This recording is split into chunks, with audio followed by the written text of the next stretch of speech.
In the winter of 1851, in the wealthy tobacco country of Southern Virginia, 11 men were found dead in their beds across a span of 6 months. Each death identical, each throat opened with a single precise cut while they slept, each face frozen in an expression that witnesses would later describe as almost blissful, as if they'd died in the middle of a beautiful dream. All 11 were founding members of the Crimson Hood clan, a secret society of Virginia's wealthiest, planters who enforced their vision of order through methods the law would never touch. The local magistrate recorded the deaths as separate incidents, unconnected tragedies spread across 3 counties. The cases were closed within a year, the records buried in courthouse basements, where they gathered dust and were eventually destroyed in a fire that seemed remarkably convenient. But in the quarters where enslaved people lived, in the hidden spaces where truth was spoken in whispers, a different story took root. A story about a woman in Scarlet who moved through the darkness like a ghost. A story about debts paid in blood. A story that white Virginia spent the next 70 years trying to forget. Tonight, we tell that story. The Crimson Hood clan emerged in 1847 from the drawing rooms of Virginia's planter aristocracy. They were not the hooded night riders that would come later in history. They were something far more sophisticated and far more dangerous. They wore no disguises because they needed none. They were the law in Hanover County and the counties surrounding it. They were judges and sheriffs and state legislators. They owned the banks that held mortgages on smaller farms. They controlled the newspapers that shaped public opinion. They were 11 men who had decided that the growing abolitionist movement in the North represented an existential threat to their way of life. And they had taken it upon themselves to eliminate that threat by any means necessary. Their methods were surgical and brutal in equal measure. A merchant suspected of harboring runaway slaves would find his credit destroyed overnight, his suppliers refusing shipments, his customers mysteriously disappearing. A minister who preached sermons that sounded too sympathetic to abolition would receive unsigned letters describing what had happened to his predecessor, who had left town suddenly in the middle of the night and was never heard from again. A farmer who spoke too openly about the moral complications of slavery would wait to find his tobacco barns burning, his livestock slaughtered, his family terrorized by men whose faces he recognized but could never prove were there. And for those who proved truly intractable, there were the disappearances. 17 people vanished from Hanover County between 1847 and 1851. Most were free blacks who had spoken too boldly about their rights. Some were white abolitionists passing through on the Underground Railroad. 2 were newspaper editors from northern states who had come south to write exposes. They simply ceased to exist, their bodies never found, their families left to wonder and grieve without closure. Everyone knew who was responsible. No one dared say it aloud. The 11 men who formed the clan's inner circle met every Tuesday evening in the library of Nathaniel Ashford's plantation house, a grand estate called Ashford Hall that sat on 1,200 acres of prime tobacco land, overlooking the North Anna River.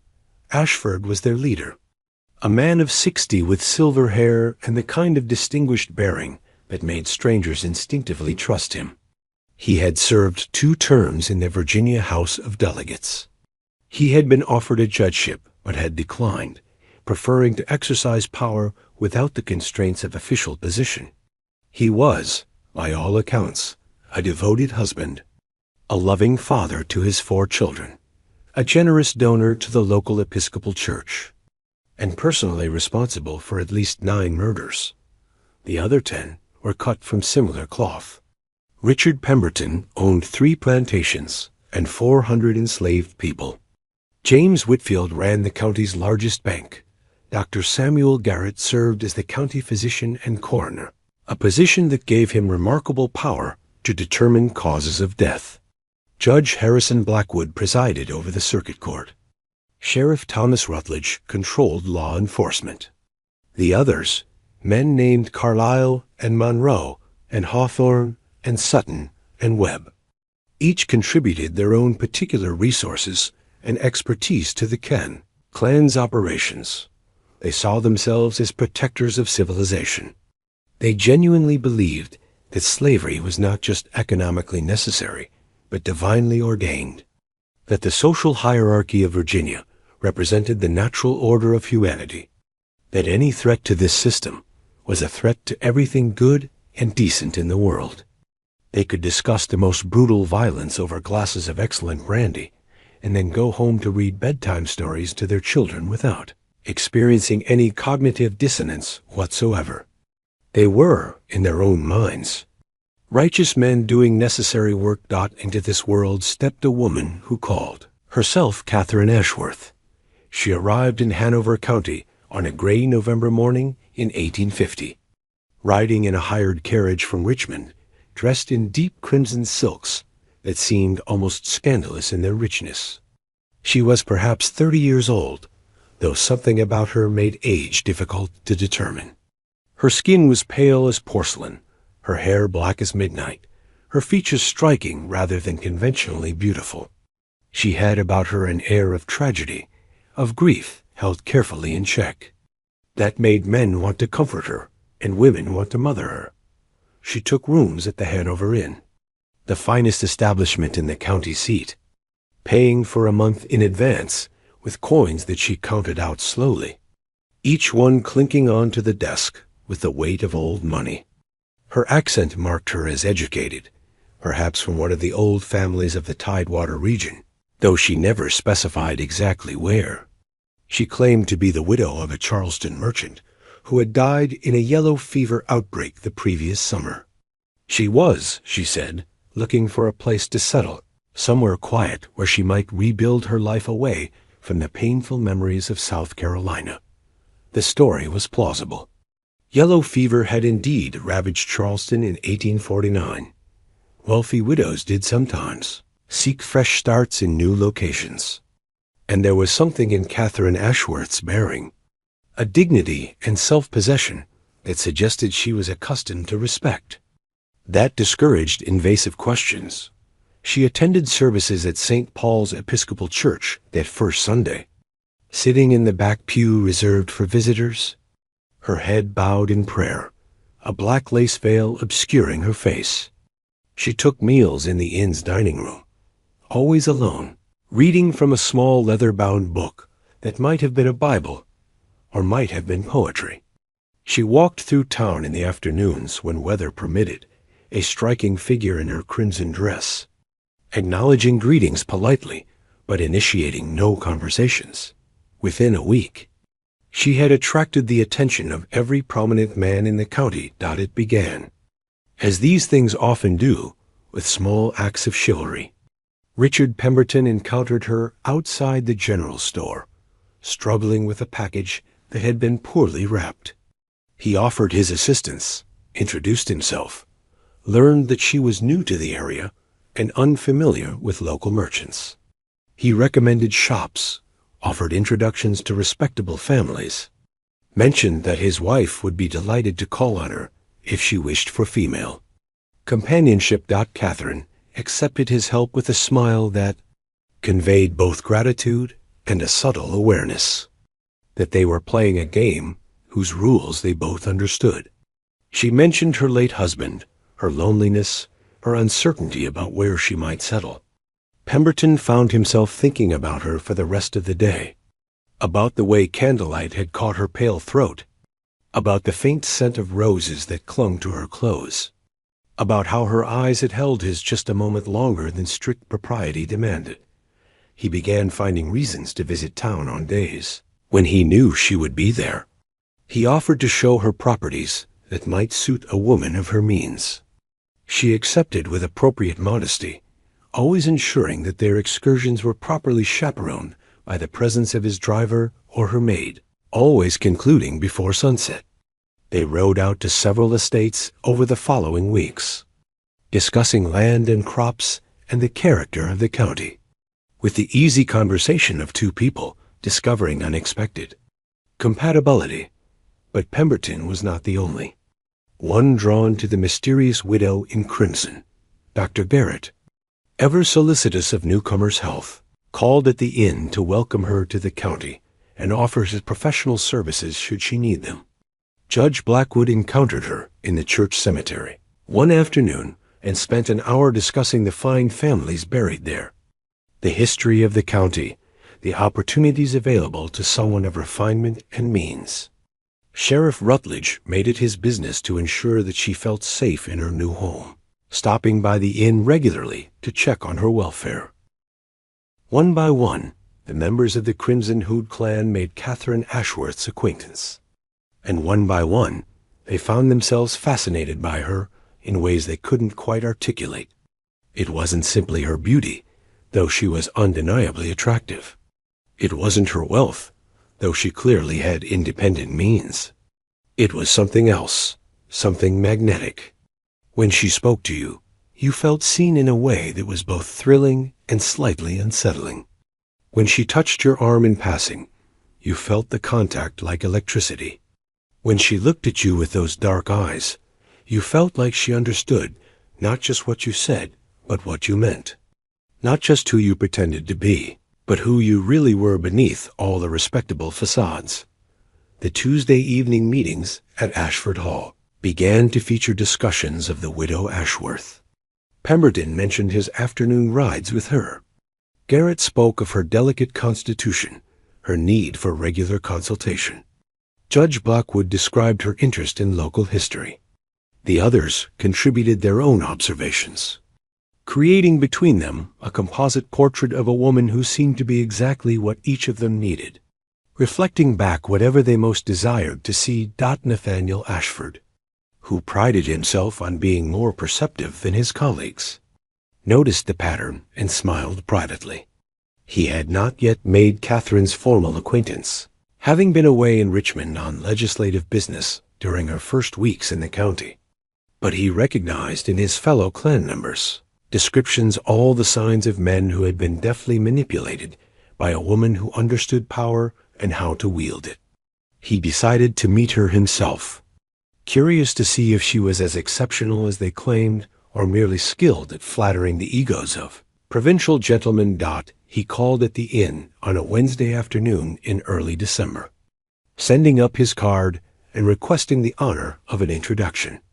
Catherine received him in the inn's small parlor, rising from her chair with fluid grace, extending her hand in a gesture that was somehow both modest and commanding. They spoke for an hour, during which Ashford deployed all his considerable charm and intelligence, testing her knowledge of literature and politics and history, trying to find the limits of her education and sophistication. She matched him point for point, quoting Shakespeare and Cicero, discussing nullification and states' rights with the same ease as she discussed the best methods for preserving fruit. She had opinions, but she offered them carefully, always deferring to his greater experience, while making it clear that she had thought deeply about these matters. When he left, Ashford found himself reluctantly impressed. Catherine Ashworth was no simple fortune hunter or provincial widow playing at sophistication. She was genuinely intelligent, genuinely cultured, genuinely interesting. And there was something in her eyes, a depth of feeling, a hint of darkness, that called to something in him that he usually kept carefully hidden. He began calling on her regularly, not with the obvious frequency of the younger men, but with the steady attention of someone who recognized value and intended to possess it.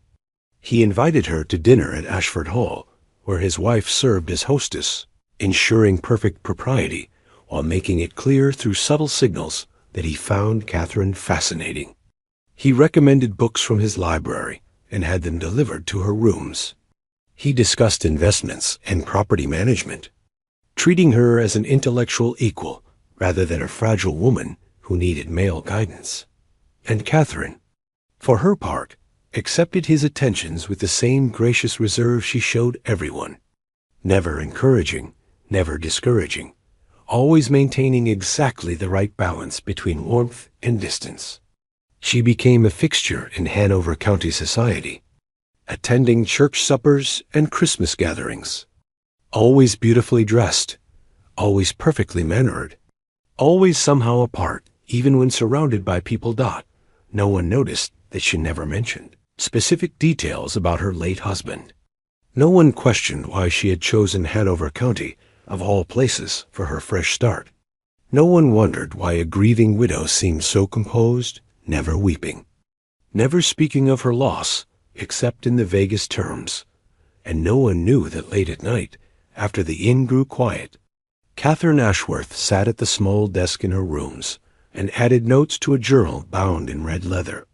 She recorded each man's habits, his vulnerabilities, where he lived, who guarded his property, whether his wife slept in the same bed, whether he kept weapons close at hand. She drew maps and timetables. She studied patrol patterns and household routines. She made lists and crossed off items as she completed them, because Catherine Ashworth, if that was even her real name, had not come to Hanover County to find a new home, or to remarry, or to escape painful memories. She had come with a purpose that had consumed her for 3 years, that had driven her across state lines, and through careful preparation and meticulous planning. She had come to kill 11 men, and she was willing to use every weapon at her disposal, including her body, including her beauty, including the desire and loneliness and vanity of men who thought themselves above consequence. She had come to collect a debt paid in blood. Asterisk. The first death came on the night of February 14th, 1851, during a winter storm that buried Hanover County under 6 inches of snow. Richard Pemberton was discovered by his personal valet at dawn, lying in the grand 4-poster bed of his master suite at Pemberton Manor. His throat had been opened with such precision that the cut had severed both carotid arteries and the windpipe in a single stroke. The sheets beneath him were drenched in blood that had long since gone cold. The violence of the wound stood in stark contrast to the expression on his face, which his valet would later describe as peaceful, almost rapturous, as though he had died in the grip of some profound ecstasy. The discovery sent shockwaves through the household. Mrs. Pemberton, who maintained separate chambers on the opposite wing of the house, was summoned by the screaming servants. She stood in the doorway of her husband's bedroom, staring at the scene with an expression that might have been horror, or might have been something else entirely, something more complicated. She had been married to Richard Pemberton for 23 years. She knew things about her husband that she had never spoken aloud and never would. Sheriff Rutledge arrived within 2 hours, despite the condition of the roads. Dr. Garrett came with him, both men grim-faced and silent as they examined the body and the room. What they found troubled them in ways that went beyond the obvious tragedy of murder. The bedroom door had been locked from the inside, the key still in the mechanism. The windows were latched shut against the cold, undisturbed snow piled on the sills outside. There were no signs of struggle, no overturned furniture, no defensive wounds on Pemberton's hands, but there were other details.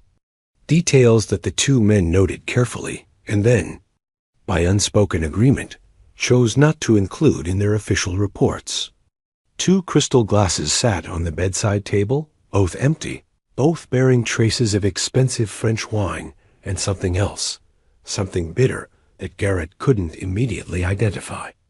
The room held a scent that neither man could quite place, something floral and sweet and wrong, something that seemed to cling to the very air. And though Mrs. Pemberton had been in her own chambers all night, attended by her maid, who swore that the mistress never left her rooms, the bed linens told a different story. There were clear indications that Pemberton had not been alone when he died. The sheets were disturbed in patterns that suggested vigorous activity. There were long dark hairs on the pillow that did not belong to Mrs. Pemberton, whose hair was gray and cut short in the fashion of older women. And when Garrett examined the body more closely, he found scratches on Pemberton's back, marks that spoke of passion rather than violence. Intimacies that had occurred shortly before death. The sheriff and the doctor conferred in low voices in the hallway while the household staff waited anxiously below. They faced a delicate situation. To acknowledge that Pemberton had been with a woman who was not his wife would be to invite scandal. To admit that this woman had somehow entered and left a locked room would be to suggest something supernatural or impossible. To reveal all the evidence would be to open an investigation. That might expose details that powerful men preferred to keep hidden. They agreed on a narrative that would satisfy public curiosity while protecting Pemberton's reputation and, more importantly, protecting themselves and their fellow clan members. Richard Pemberton had been murdered by an intruder, likely a slave with a grudge, who had somehow gained access to the house during the night. The locked door and latched windows were explained away as the desperate measures of a dying man trying to protect himself. The lack of defensive wounds suggested the attack had been swift and unexpected. The investigation would continue, but discreetly, without attracting undue attention from authorities in Richmond. The funeral took place 3 days later in weather that had turned bitterly cold. The entire county attended, including Catherine Ashworth, who stood at the back of the church cemetery, dressed in black rather than her usual crimson, her face obscured by a heavy veil. No one noticed her there. No one saw the way she watched the coffin being lowered into the frozen ground. No one observed the small, satisfied expression that crossed her lips when she thought herself unobserved. But in the quarters where enslaved people lived, a different conversation was taking place. An elderly woman named Delilah, who had served the Pemberton household for 40 years, first in bondage and then as a paid servant after being freed in old Mr. Pemberton's will, had seen things that morning that the white investigators had missed or chosen to ignore. She had been the first to enter the master's bedroom after the valet's screams, and in those few moments before the white people arrived, she had noticed details that made her blood run cold. She had seen a crimson silk ribbon tangled in the bed linens, so dark it was almost black against the white sheets. She had seen a woman's hairpin on the floor beneath the bed, made of silver with a small red stone. She had seen the wine glasses and recognized the smell, having encountered it once before when the old master had tried to end his own suffering with laudanum mixed into brandy. And she had seen something else, something that made her understand immediately that she needed to remove it before anyone else arrived. Caught in the floorboards near the bed, easily overlooked in the chaos, was a small piece of fabric torn from a dress. Not just any fabric, but crimson silk of exceptional quality, the exact shade that the widow Ashworth wore like a declaration of war. Delilah had palmed the fabric, hiding it in her apron, saying nothing to the valet, nothing to Mrs. Pemberton, nothing to the sheriff when he arrived. She had burned it that afternoon in the kitchen stove, watching the silk catch fire and curl into ash, destroying evidence that she knew instinctively would bring nothing but trouble to people who looked like her. Because Delilah understood, as every enslaved person understood, that when white folks killed each other, it was black folks who paid the price. Better to let this mystery remain unsolved than to point fingers and watch the inevitable reprisals unfold. But she told the others in the quarters what she had seen, whispering the story in the evenings when work was done and white ears were far away. And the story spread through invisible networks, passing from plantation to plantation, carried by drivers on errands and seamstresses doing fittings and midwives attending births. Within a week, every enslaved person in 3 counties knew that something was happening, something that involved the widow in crimson and the men who ran the Crimson Hood Clan. They gave her a name in their whispered conversations. They called her the Scarlet Widow, the woman who seduced powerful men and left them dead in their beds. Some spoke of her with fear, worried that she would bring down violence on all of them. Others spoke with grim satisfaction, a sense that accounts were being settled Debts collected. Justice delivered through channels that the law could never touch, because here was the thing that the white investigators would never acknowledge. The truth that every black person in Hanover County knew without needing confirmation. Richard Pemberton had not been a random victim. He had been chosen specifically for what he had done, for crimes that had gone unpunished, for violence that had been erased from official records, but lived on in the memories of those who had suffered. In the spring of 1848, a young woman named Grace had been sold away from Pemberton Manor despite being 3 months pregnant. Her husband, a skilled blacksmith named Isaiah, who was owned by a neighboring plantation, had protested the sale, had begged Pemberton to show mercy, had offered to buy his wife's freedom with money he had saved from hiring out his services. Pemberton had not only refused, but had arranged for Isaiah to be sold south as punishment for his impertinence. Grace had died in childbirth in Mississippi, far from anyone who knew her name. Isaiah had disappeared into the sugar plantations of Louisiana, never to be heard from again. Their daughter, a girl of perhaps 7 years old at the time, had watched her parents destroyed by Richard Pemberton's casual cruelty. She had been kept at Pemberton Manor, working as a house servant, growing up in the shadow of the man who had shattered her family. And then, one day in the summer of 1849, she had simply vanished. The household staff assumed she had run away, though she'd left no trace of her departure. Pemberton had not bothered to pursue her. One lost slave child was hardly worth the expense of hiring slave catchers. No. One had connected that disappeared child to the sophisticated widow who had appeared in Hanover County a year later. No one had wondered if the girl might have found help on the Underground Railroad, might have been taken in by abolitionists in the North, might have spent a year being educated and transformed and prepared for a mission of vengeance.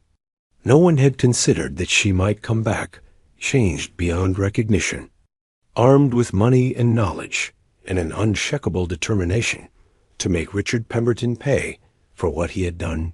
No one except Delilah, who had held that child when she cried for her lost parents, who had watched her disappear and wondered and worried, and who now looked at the widow in crimson and thought she recognized something in the way she moved, something in the tilt of her head, something that suggested the frightened child and the poised woman might be connected by more than coincidence.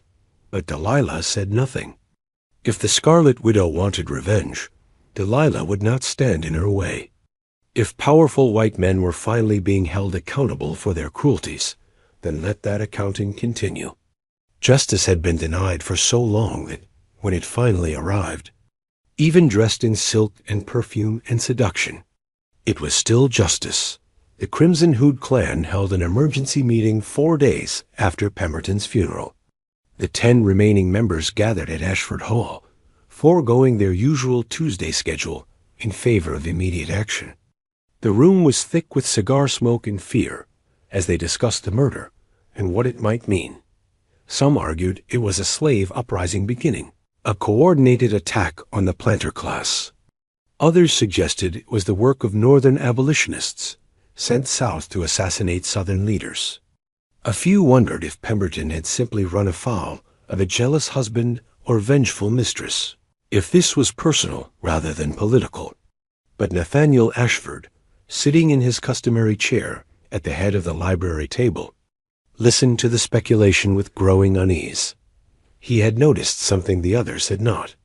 Or perhaps he was simply more willing to acknowledge what the evidence suggested. Pemberton had been seeing Catherine Ashworth regularly in the weeks before his death. He had spoken of her at their meetings with the enthusiasm of a man infatuated. He had mentioned inviting her to dinner, showing her his stables, discussing potential land purchases. He had been, Ashford realized, courting her in the way that married men courted women who were not their wives, with the assumption that wealth and position entitled him to whatever he desired. And now Pemberton was dead, killed in his bed under circumstances that suggested intimate betrayal. The timing was too precise to be coincidental.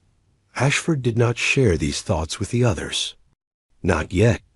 He needed to be certain before he made such an accusation. But he resolved to pay closer attention to Catherine Ashworth, to watch her more carefully, to see if his suspicions had any foundation beyond paranoid speculation. He did not have to wait long for confirmation. James Whitfield, the banker, died 3 weeks after Pemberton. Discovered in his private office at the Hanover County Bank on a Sunday morning. The circumstances were eerily similar. Throat cut with surgical precision. Face peaceful. Clear evidence of female company shortly before death. The locked office door and secured windows created the same impossible puzzle of how someone had entered and departed unseen. But this time, there was a new element that sent ice through the surviving clan member's veins. Pinned to Whitfield's chest with a silver pin was a small card, the kind used for calling cards or dinner invitations. On it, written in an elegant feminine hand, were 4 words that changed everything. Remember the Thornton foreclosure? The message was clear and terrifying. Whitfield had not been killed randomly. He had been executed for a specific crime, one that the killer knew about in detail. And the fact that this information had been left as a message suggested that this was not the end, but the beginning, that someone was working through a list, settling accounts one by one. The Thornton foreclosure had occurred in the winter of 1849. Samuel Thornton, a free black man who owned a small farm on the outskirts of the county, had taken a loan from Whitfield's bank to expand his property. When a bad harvest made it impossible to make payments, Whitfield had foreclosed with a cruelty that went beyond business necessity. He had not simply taken the land. He had arranged for the sheriff to auction it to one of the clan members at a fraction of its value. He had blacklisted Thornton's name throughout the county, ensuring he could never get credit again. And when Thornton had tried to contest the foreclosure in court, Whitfield had used his influence to have the case dismissed. Thornton had left Virginia with his family, heading north to try to rebuild their lives. But his oldest daughter, a young woman named Catherine, who had been teaching in the small school for free black children, had remained behind, supposedly to settle her father's affairs. And then she too had disappeared, last seen boarding a train to Richmond in the spring of 1850. The clan members looked at each other with dawning horror as they made connections they should have made months ago. Catherine, the widow, called herself Catherine. And Thornton's daughter had been educated, refined, capable of moving in polite society. She would have been about the right age. She would have had every reason to hate them, to want revenge. But could it really be her? The widow Ashworth seemed so different from the serious young schoolteacher they vaguely remembered. Her accent was different, her bearing transformed, her entire presence reinvented. How could someone change so completely? How could a free black woman pass as a wealthy white widow without being detected? Dr. Garrett, whose position as coroner gave him experience with bodies and identities, offered an explanation that made the others deeply uncomfortable. Skin could be lightened with compounds of lead and mercury. Hair could be straightened and dyed. Accents could be learned and practiced until they became second nature. Manners and deportment could be studied and perfected. A woman with sufficient motivation and resources could transform herself entirely, especially if she had help from people who knew how to create false identities and forge documents. The abolitionist underground, Garrett said quietly, was known to provide such assistance to escaped slaves and free blacks traveling in the South. They could create papers, establish false backgrounds, provide the kind of sophisticated support that would allow someone to move freely in white society. If Catherine Thornton had connected with such a network, if she had spent a year being prepared for this mission, then everything they were seeing made terrible sense. She's been among us for months. Sheriff Rutledge said, his voice hollow with disbelief. We've welcomed her into our homes. We've courted her. We've told her things, shown her our properties, introduced her to our families. Mother of God, she knows everything about us. The room fell into a silence, broken only by the crackling of the fire in the hearth. Outside, night had fallen over Ashford Hall, and with it came the understanding that they were no longer the hunters, but the hunted. That a woman they had underestimated had turned their own weapons against them, had used their desire and their arrogance and their certainty of superiority to get close enough to kill them. We need to arrest her, Judge Blackwood said finally. Bring her in for questioning. Use my authority to hold her while we investigate. But Nathaniel Ashford shook his head slowly. On what evidence? We have a calling card that proves nothing. We have suspicions based on coincidence and speculation. And if we arrest her publicly, if we accuse her of these murders, what will we say? That we believe a free black woman disguised herself as a white widow and seduced 2 of our members before killing them? The scandal alone would destroy us. The newspapers in Richmond would feast on the story. The Northern abolitionists would turn her into a martyr. We would be exposed as fools who couldn't protect our own members from a woman's revenge. Then what do you suggest? Sheriff Rutledge demanded. We handle it ourselves. Ashford replied coldly, quietly, permanently, the way we've handled other problems. We don't arrest her. We don't give her a trial. We simply make her disappear, and we make sure no one ever asks questions about where she went. The vote was unanimous. 10 men, 10 raised hands. They would kill Catherine Ashworth before she could kill again. They would do it discreetly, without witnesses, without leaving any trace. And they would bury the whole sordid story along with her body, ensuring that no one would ever know that the Crimson Hood clan had been infiltrated and defeated by a woman seeking justice for her family. But they had made a critical error in their planning. They had assumed that Catherine worked alone, that she was an isolated individual acting out of personal grief. They had not considered that she might have allies, might be part of a larger network, might have people watching and listening and passing information through channels that white authorities had never understood and never would. And so they did not know that even as they planned her murder, even as they congratulated themselves on their decisive action, a young woman who worked as a seamstress was listening at the library door, her ear pressed against the wood, hearing every word. They did not know that this woman slipped away into the night as soon as the meeting ended, moving quickly through the servants' passages and out into the darkness. They did not know that she ran through the woods to a small church on the edge of the county, where certain people gathered, people who had been helping Catherine from the beginning, providing information and shelter and support. And they certainly did not know that by dawn, Catherine Thornton, who called herself Catherine Ashworth, who had become known as the Scarlet Widow, had been warned that her enemies knew her identity and were planning to kill her. The advantage of surprise was gone. The careful facade she had maintained for months had been stripped away. Everything was about to change, but Catherine did not run. She did not flee north to safety. Instead, she made a decision that would define everything that followed. If her identity was compromised, if her time was limited, then she would accelerate her plans. She would strike faster, harder, more ruthlessly than before.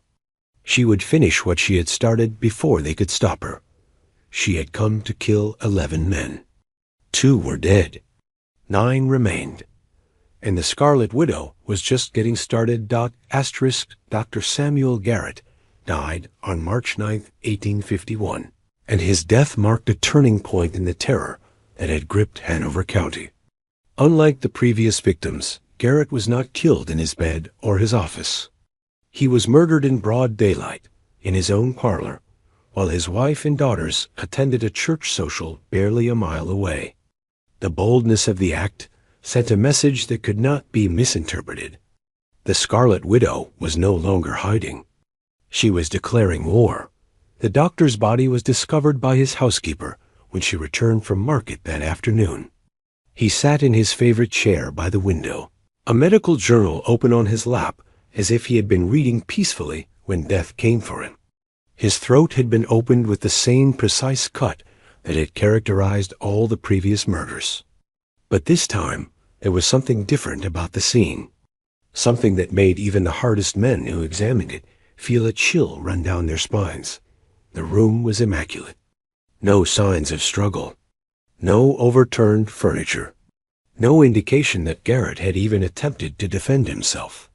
But arranged on the table beside his chair, laid out with almost ceremonial precision, were three items that told a story more devastating than any official report could capture. First, a bottle of laudanum, half empty, the same narcotic that Garrett routinely prescribed to his patients for pain. Second, a wine glass containing residue that would later be identified as wine mixed with a massive dose of the drug. And third, a photograph in a silver frame, showing a young black woman holding an infant, both smiling at the camera with a kind of hope that seemed impossibly fragile in retrospect. Pinned to Garrett's chest was another card, and the words on it made Sheriff Rutledge's hands shake when he read them aloud to the assembled Klan members. For Eliza Morrison. For the death certificate you falsified. For the lies you told to protect murderers. The name meant nothing to most of them at first. They had to dig through old records, ask discreet questions, piece together a story that they had all agreed to forget years earlier. But gradually, the details emerged, and with them came the sickening realization that Catherine knew everything, every crime, every cover-up, every instance where they had used their positions to protect each other from consequences. Eliza Morrison had been a young enslaved woman owned by one of the Klan members, though the records disagreed on which one, suggesting the truth had been deliberately obscured. In the summer of 1848, she had become pregnant, and her owner had been determined to prevent the birth, fearing that the child's appearance would reveal uncomfortable truths about its paternity.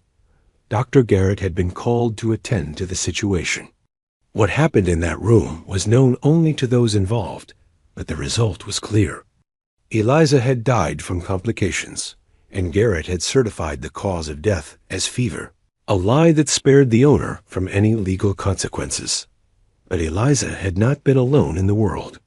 She had a sister, older by several years, who had already been freed through a previous owner's will. That sister had tried to bring charges, had attempted to get federal authorities involved, had done everything within her limited power to see justice served. And when all legal avenues failed, when it became clear that no white court would hold a white doctor accountable for a black woman's death, the sister had disappeared from Hanover County.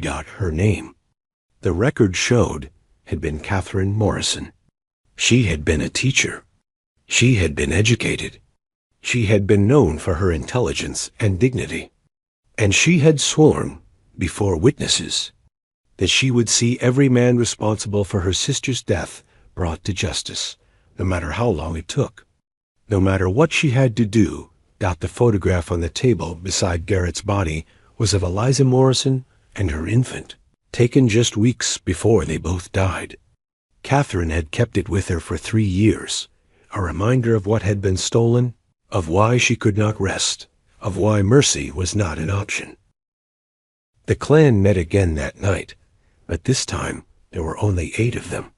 Dr. Garrett was dead, and 2 others, Monroe and Sutton, had fled the county entirely, taking their families and whatever wealth they could quickly liquidate, heading for safer ground in North Carolina and Georgia.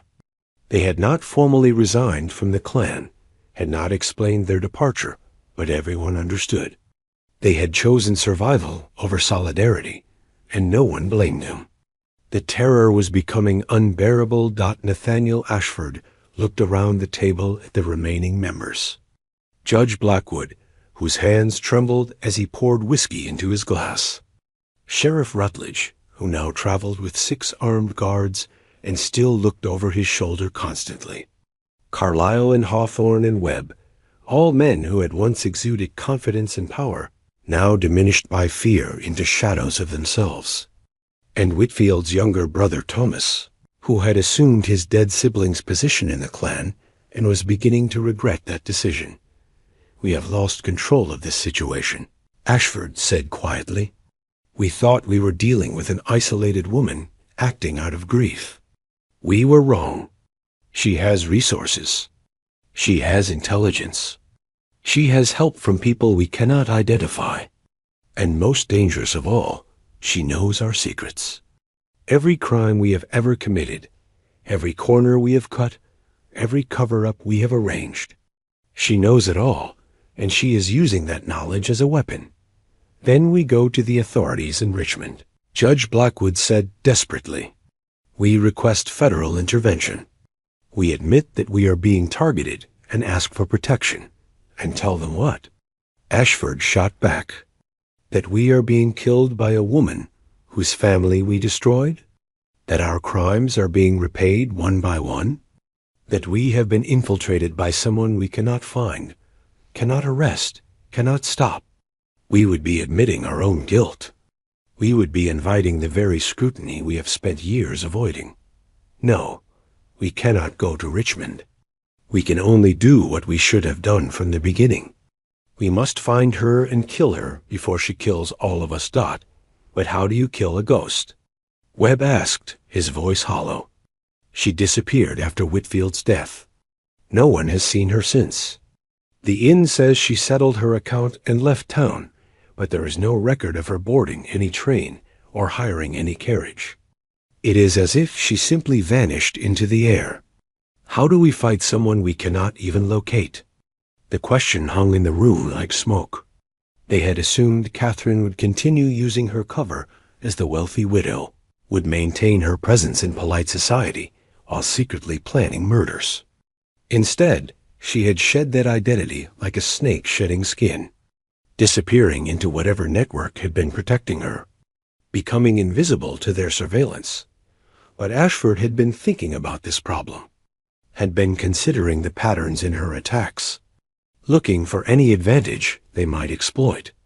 "She is not attacking randomly," he said slowly. "Each victim was chosen for a specific reason. Each death references a particular crime. She is working through a list, settling accounts methodically, which means we can predict who she will target next." He pulled out a sheet of paper and began writing names, connecting them to specific incidents from the clan's history. Garrett had falsified the death certificate for Eliza Morrison. Whitfield had destroyed Samuel Thornton's livelihood. Pemberton had sold Grace and Isaiah away from each other. Each murder had been preceded by months of that victim letting Catherine close, trusting her, becoming vulnerable to her. "She needs access," Ashford continued. "She needs to get close enough to drug them, to ensure they are helpless when she strikes. Which means her next victim will be someone she has already cultivated a relationship with, someone who has opened his home to her, someone who believes he is safe." The men looked at each other with growing horror as they realized the implication. They had all courted Catherine Ashworth. They had all invited her into their homes, shared meals with her, confided in her. Any one of them could be next, and they had no way of knowing which one she had marked for death. Before we continue deeper into this nightmare, I need you to understand something. What you are hearing right now, this story of revenge and justice, and the terrible prices people pay for their cruelties, this is the kind of history that gets buried and forgotten. If you are feeling that knot in your stomach, if you are asking yourself how far this will go, then hit that subscribe button right now. These stories matter. These voices deserve to be heard. And here on The Sealed Room, we make sure they never get forgotten again. Drop a comment telling me what you think Catherine should do next. And if you have not already, smash the like button, because this story is about to get even darker. Judge Harrison Blackwood was the fourth to die, found in his study on March 23rd, with his throat cut and a card pinned to his chest that read simply, for every unjust verdict, for every silenced witness. The manner of his death followed the now familiar pattern, but the timing was what terrified the survivors. He had died during a dinner party, while his house was full of guests, while armed guards patrolled the grounds, while every precaution had been taken. Somehow Catherine had still reached him, still found a moment to strike, still escaped without being seen. The investigation revealed details that made the impossible seem even more so. Blackwood had left the dinner party briefly, excusing himself to retrieve a document from his study. A servant had seen a woman in the hallway moments later, dressed as one of the kitchen staff, but moving with the confidence of someone who belonged there. By the time anyone thought to question this, the woman had vanished, and Blackwood was discovered dead at his desk, his blood soaking into the legal briefs he had been reviewing. Catherine was using disguises now, moving through the world in different forms, adopting different identities as easily as changing clothes. She could be a servant, a seamstress, a vendor at the market, anyone whose presence would not draw suspicion. The very social hierarchy that the clan had worked so hard to maintain, the system that rendered certain people invisible to those in power, had become her greatest weapon. White people simply did not see black faces, did not register their presence as worthy of attention or memory. Catherine moved through that blindness like water through cracks in stone. The remaining 5 clan members made a desperate decision. They would gather together in one location, the most secure place they could devise, and wait out the storm. If Catherine could not reach them, if they remained together with constant guards and locked doors, then eventually she would be forced to give up or make a mistake. That would allow them to capture her. They chose Ashford Hall for their fortress. The plantation house sat on elevated ground with clear views in all directions. It had thick walls built to withstand storms, limited entry points, and extensive grounds that could be patrolled by armed men. Ashford summoned every overseer and driver he trusted, armed them with rifles and pistols, and posted them in shifts around the property. He brought in supplies for a siege, enough food and water to last weeks if necessary. And on the last day of March, the 5 survivors, Ashford, Rutledge, Carlyle, Hawthorne, and Webb, locked themselves inside with their guards and prepared to wait, but they had made a fundamental miscalculation. They assumed that Catherine's power came from stealth and surprise, from her ability to infiltrate their homes unseen. They did not understand that her true strength came from something much deeper, much more dangerous. She had the support of an entire community, people who had suffered under the clan's rule for years, people who saw her not as a criminal, but as an instrument of justice, people who were willing to risk everything to help her finish what she had started. On the night of April 2nd, while the guards patrolled outside Ashford Hall, and the 5 men sat together in the fortified library, something began that would become legend in the oral histories of Hanover County. The enslaved people on Ashford's plantation, along with free blacks from throughout the county, gathered in the darkness beyond the range of the guards' vision. They did not carry weapons. They did not attempt to storm the house. Instead, they began to sing. The sound started low, almost imperceptible, a humming that might have been mistaken for wind through the trees. But gradually it grew, voices joining together in harmonies that had sustained them through generations of bondage. Songs that carried coded messages and hidden meanings. Songs that spoke of deliverance and judgment, and the mighty falling from their high places. The men inside Ashford Hall heard the singing and felt their blood turn cold. There was something profoundly unsettling about those voices in the darkness, something that suggested forces beyond their control or understanding.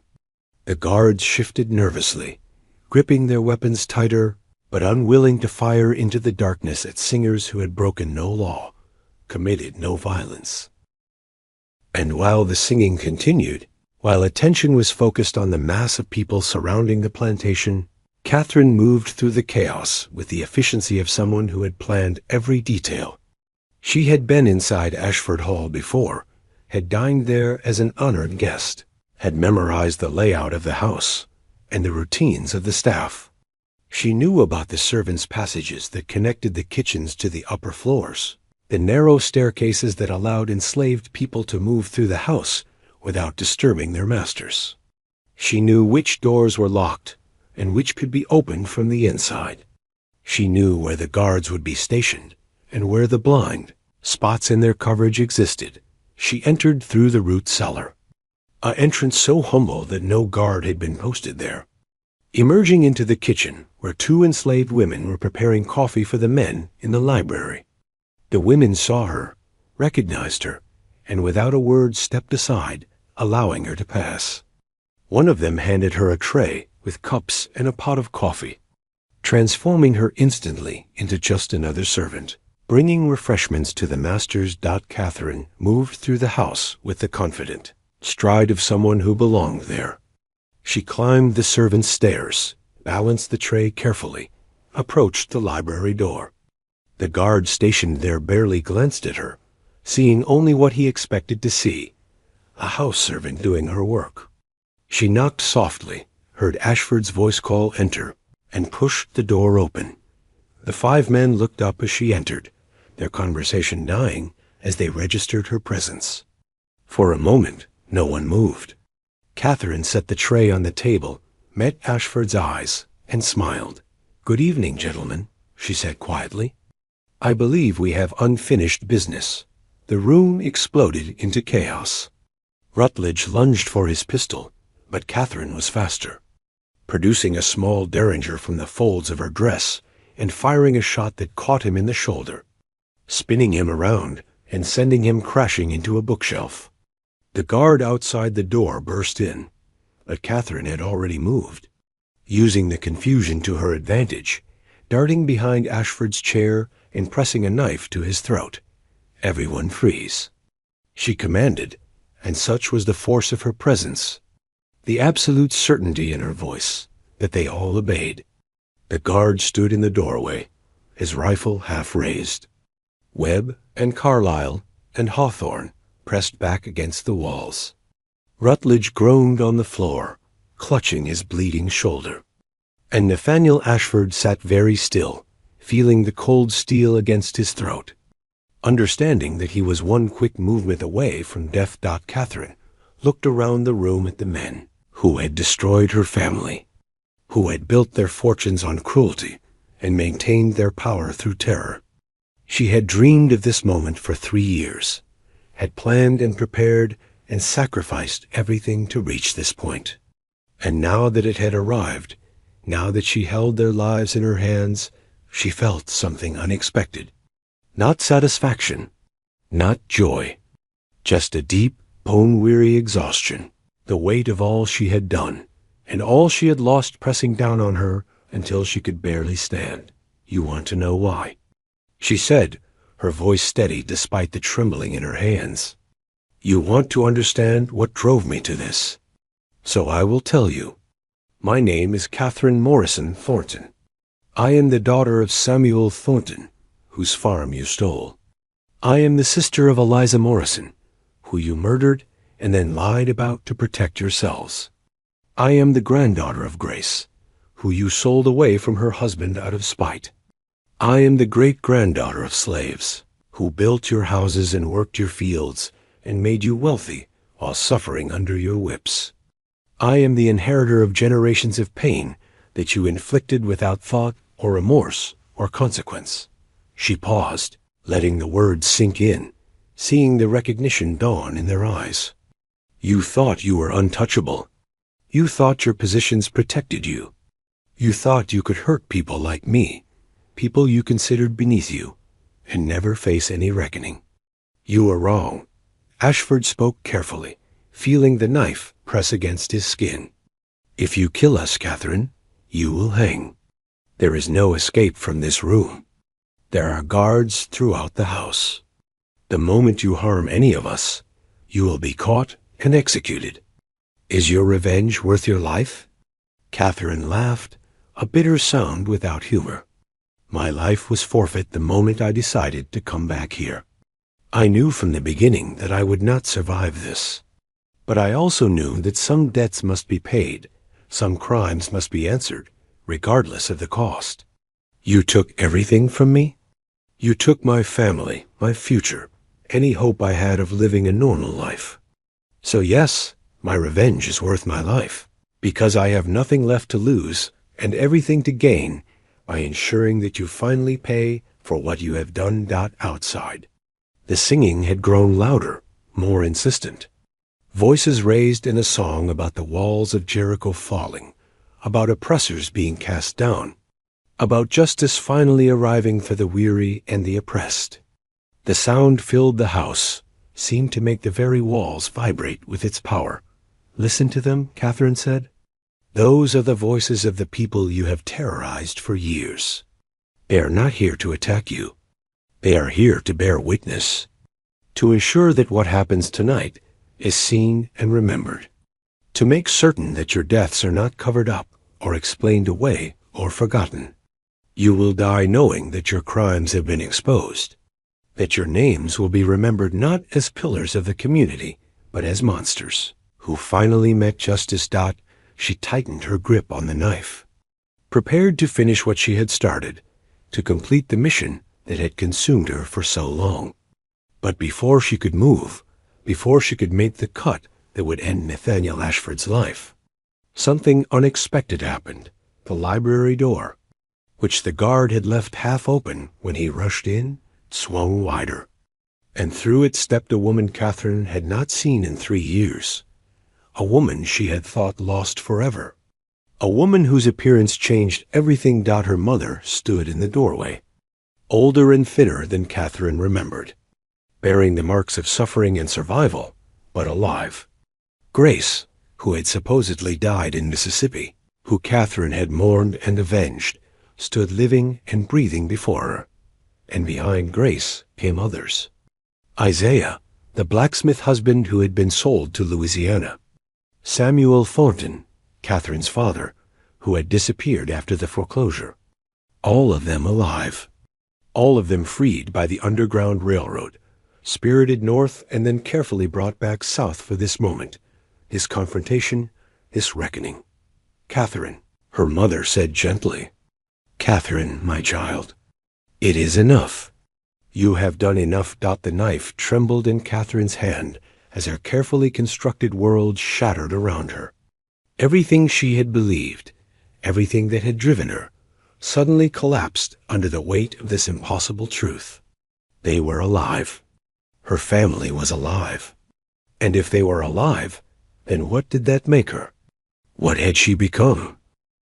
The knife fell from Catherine's hand, clattering onto the wooden floor with a sound that seemed impossibly loud in the sudden silence. She stared at her mother as if seeing a ghost, her mind struggling to reconcile the woman standing before her with the certainty she had carried for 3 years. Grace stepped forward slowly, cautiously, the way you might approach a wounded animal that could still lash out.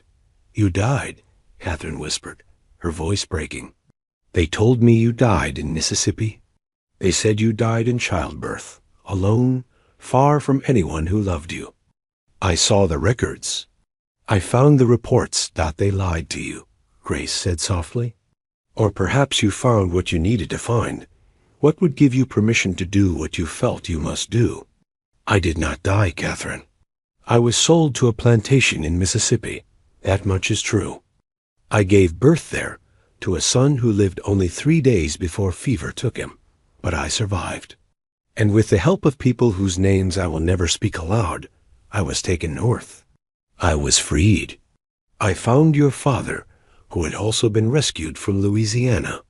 We have been living in Philadelphia for 2 years, waiting for the right moment to come back, to find you, to stop you before you destroyed yourself completely. Catherine's legs gave way beneath her, and she sank to the floor, her entire body shaking. The 5 clan members, still pressed against the walls, watched this reunion with expressions ranging from confusion to calculation. Nathaniel Ashford, no longer feeling the knife at his throat, slowly stood and backed away, putting distance between himself and the broken woman on his library floor. Isaiah moved to Catherine's side, kneeling beside her, placing a gentle hand on her shoulder. "We heard rumors," he said quietly. "Whispers about a woman in Virginia killing white men, leaving messages about specific crimes. We knew it had to be you. We came as soon as we could arrange safe passage, but you moved so quickly. 4 men dead before we could reach you. 4 lives taken in our names, for crimes that we survived." Catherine looked up at him with eyes that held a terrible understanding. "But they did commit those crimes. You were torn apart. Families destroyed. Eliza died because of them. Even if you survived, even if you escaped, what they did was still evil, still unforgivable. They deserved to pay for what they did. Perhaps," Grace said, sitting down on the floor beside her daughter, ignoring the elegant dress she wore, ignoring the white men watching them. "Perhaps they did deserve to pay. God knows I have thought about revenge more times than I can count. I have lain awake at night, imagining terrible fates for the people who hurt us. But Catherine, my child, there is a difference between justice and vengeance. Justice seeks to restore balance, to protect others from harm, to create a world where such cruelties cannot happen again. Vengeance seeks only to inflict pain, to satisfy a hunger that can never truly be fed. And what you have done, what you have become, this is vengeance, not justice." "They would never have faced real justice," Catherine said bitterly. "You know that. The courts are controlled by men like them. The law protects them. What other option did I have?"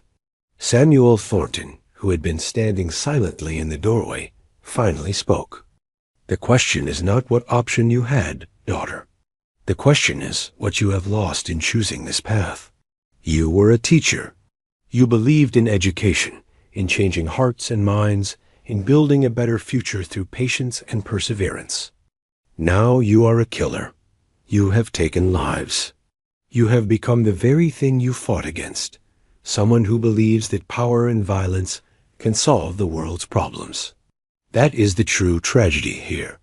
Not that evil men might escape punishment, but that a good woman has been transformed into something she never should have become."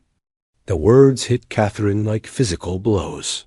She wanted to argue, to defend herself, to explain that she had no choice, that they had left her no other option. But deep down, beneath all the rage and grief and carefully constructed justifications, she knew her father was right. She had become a monster in her pursuit of monsters. She had used the same tactics as the clan, seduction and murder and ruthless calculation, and in doing so had lost something essential about who she was. Sheriff Rutledge, still clutching his wounded shoulder, found his voice. "This is all very touching, but it changes nothing legally. This woman, regardless of her motives or family circumstances, has murdered 4 men. She has confessed to those murders in front of witnesses. She must be arrested and tried and hanged for her crimes." That is the law. Grace turned to look at him, and there was something in her eyes that made the sheriff step back involuntarily. "You want to talk about law?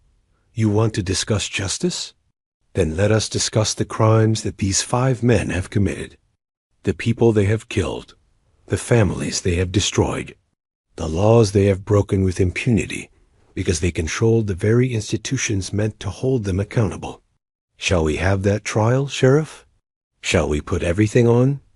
Public record, call witnesses, present evidence?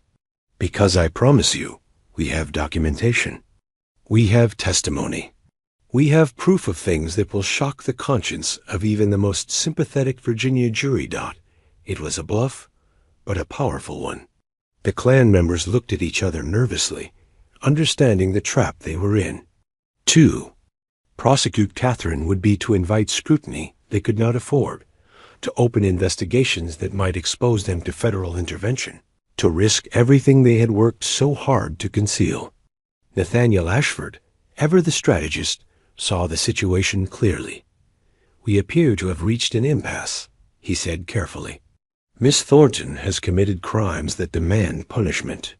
But prosecuting her would expose information that certain parties prefer to keep confidential. Perhaps we can come to an arrangement that satisfies all parties' interests. You want to negotiate, Catherine said, her voice hollow with disbelief. You want to make a deal, as if this were a business transaction, as if we could simply agree on terms and walk away. How very typical of men like you. Everything reduced to transactions, to costs and benefits, to what can be bought or sold or bargained away. Ashford met her eyes steadily. I am offering you your life, Miss Thornton. I am offering your family their lives.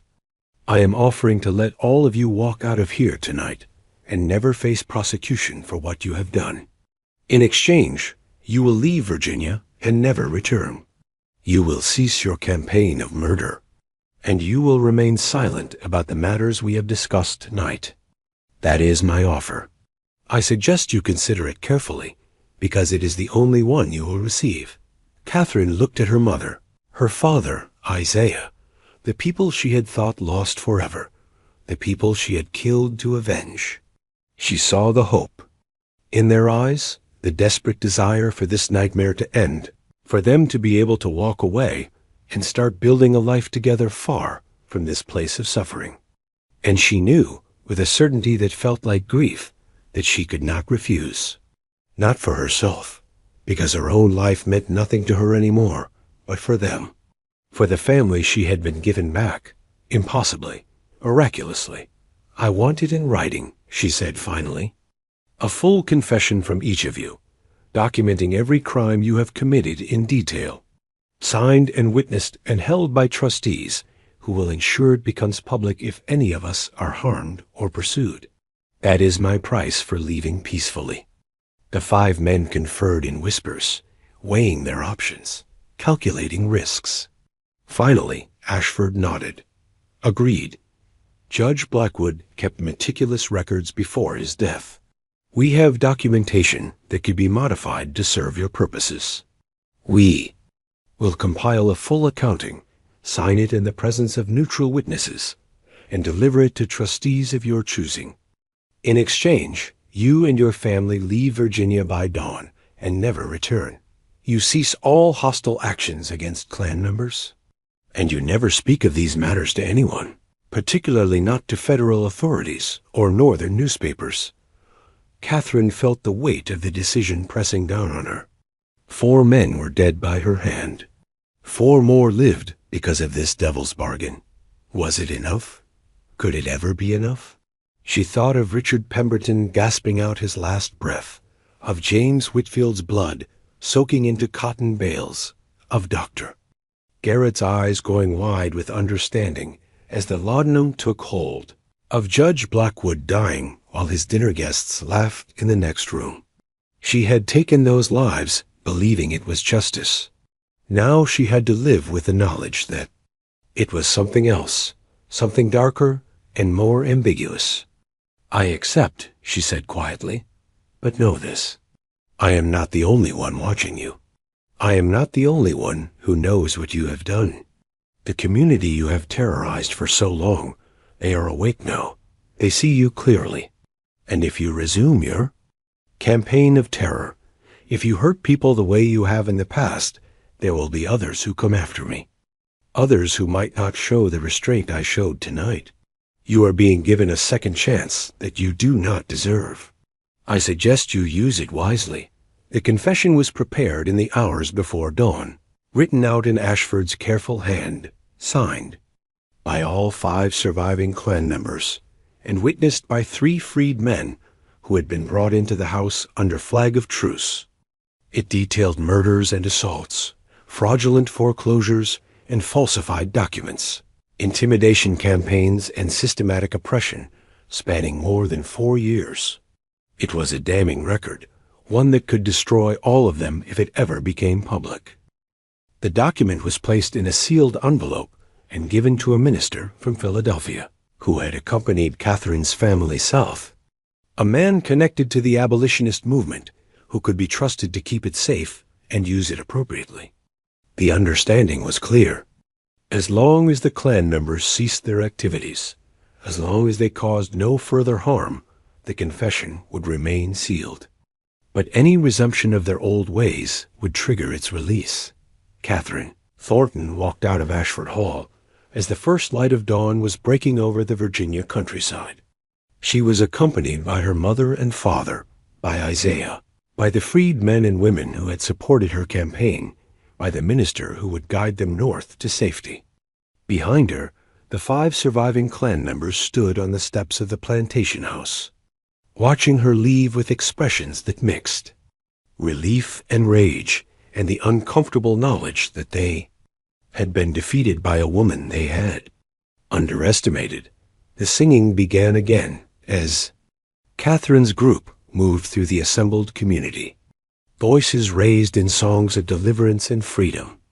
People reached out to touch her as she passed, some with gratitude, some with concern, all with a complex mixture of emotions that reflected the ambiguity of what she had accomplished.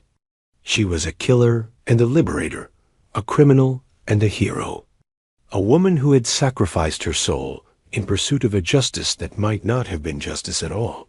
They traveled north through the underground railroad network, moving from safe house to safe house, constantly alert for pursuers who never came.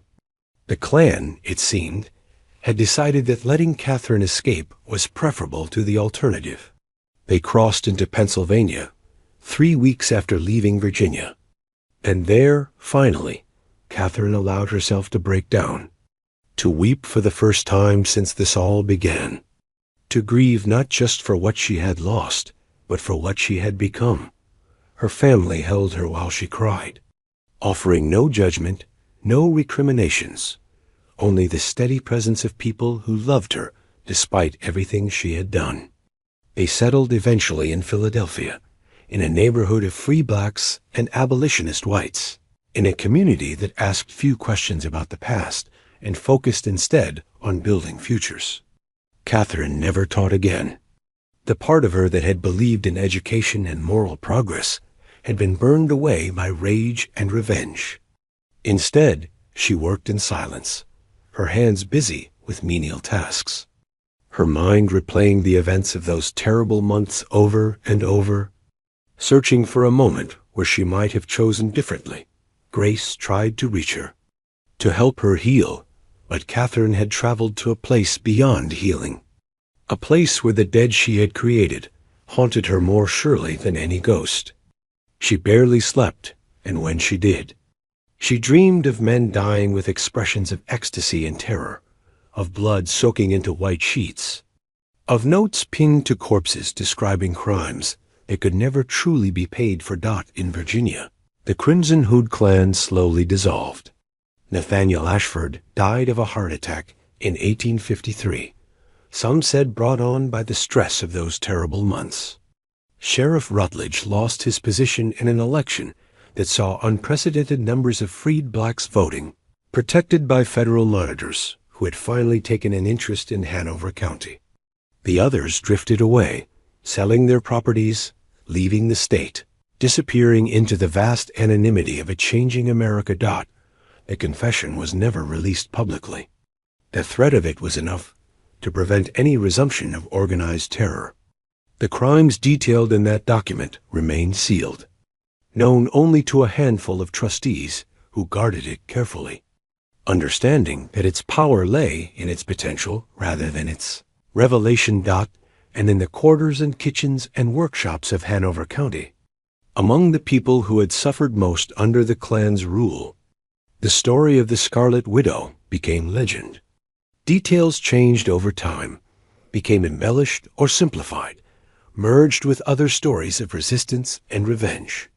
Some versions made Catherine into a righteous avenger, pure and justified in her actions. Others presented her as a cautionary tale, a woman who had lost her humanity in pursuit of vengeance. The truth, as always, was more complicated than either version allowed. What remained constant in all the tellings was the core message that the powerful were not invincible. That cruelty eventually came with a price, that justice, even imperfect and bloody and outside the law, could sometimes be served when the law itself had failed. Young people growing up in those communities heard the story and understood that resistance was possible, that accepting oppression was not the only option, that sometimes ordinary people found extraordinary courage to fight back against systems designed to crush them. Historians would later debate whether Catherine Thornton really existed, whether the murders actually happened as described, whether any of the story was true. Official records were contradictory or missing entirely, destroyed in courthouse fires, or simply never created in the first place. The confession signed by the Klan members was never found, though references to it appeared in oral histories, collected decades later. But the absence of documentation does not mean absence of truth. In a time when so much violence was carefully erased from official records, when so many crimes went unacknowledged and unpunished, when justice for enslaved and freed people existed only in theory, stories like the Scarlet Widow served a vital purpose. They reminded people that resistance was possible. They showed that the powerful could be held accountable. They offered hope that debts could be collected, that evil would eventually face consequences. Even if those consequences came from unexpected sources, Catherine Morrison Thornton lived until 1889. Dying at the age of 67 in the Philadelphia home she shared with her parents and Isaiah.